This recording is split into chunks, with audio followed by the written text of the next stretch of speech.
until after the election. Not changing. And that's the oldest trick in the book. Ruling out compromise, pledging to rubber stamp the Tea Party's agenda in Congress. Not changing. Trying to change the facts when they're inconvenient to your political campaign. That's definitely not changing. That's what Governor Romney's been doing these last few weeks. Right here in Ohio, John talked about this. Folks who work at G plants have been calling their employers. They're all worried. Are we losing our jobs? Are the jobs being shipped to China? And then their boss have to say, what are you talking about?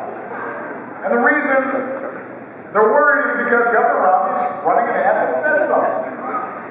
The problem is, it's not true.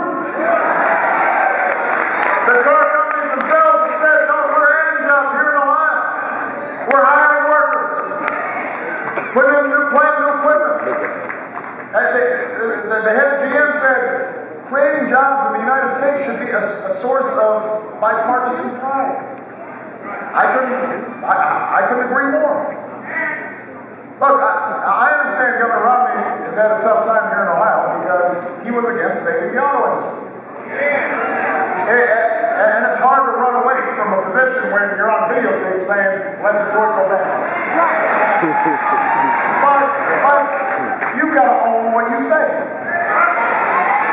This isn't a game. These are people's jobs at stake. These are people's lives.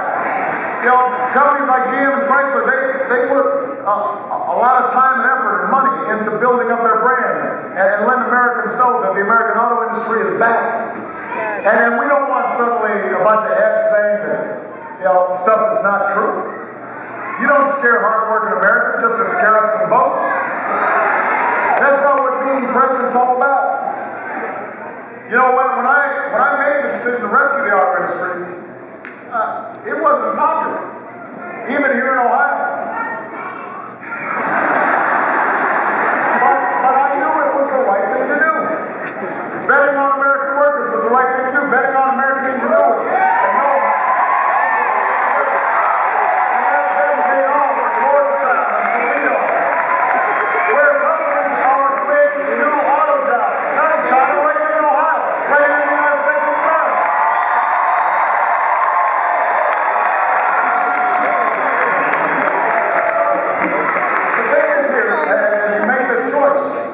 Talk to your friends and neighbors.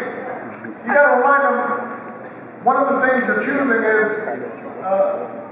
about an issue of trust. Now, after 4 years as president, you know me.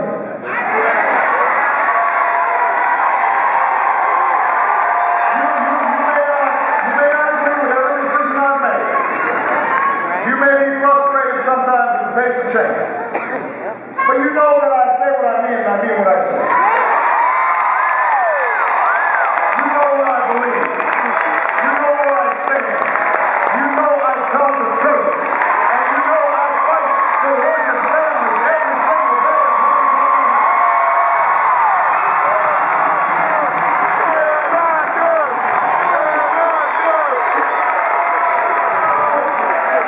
So, you know, when I tell you I know what real change looks like, I know because I've got the scars to prove it. I fought for it. And you guys have been there with me.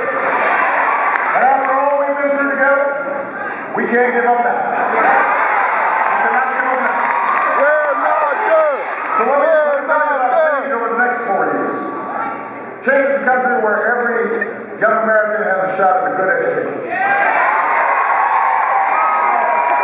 That's not just a government job. You have parents, we got to parent. Students, you got to study. But don't tell me that hiring more teachers won't help grow this economy. Don't tell me that students who can't afford college should just borrow money from their parents. That wasn't an option for me. It probably wasn't an option for a whole lot of you. That's why I want to cut the growth of tuition in half over the next 10 years.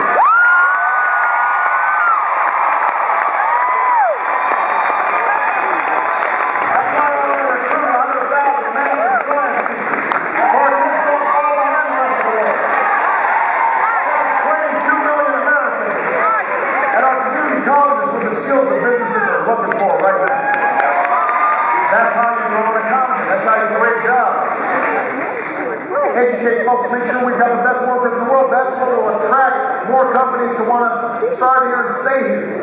That's what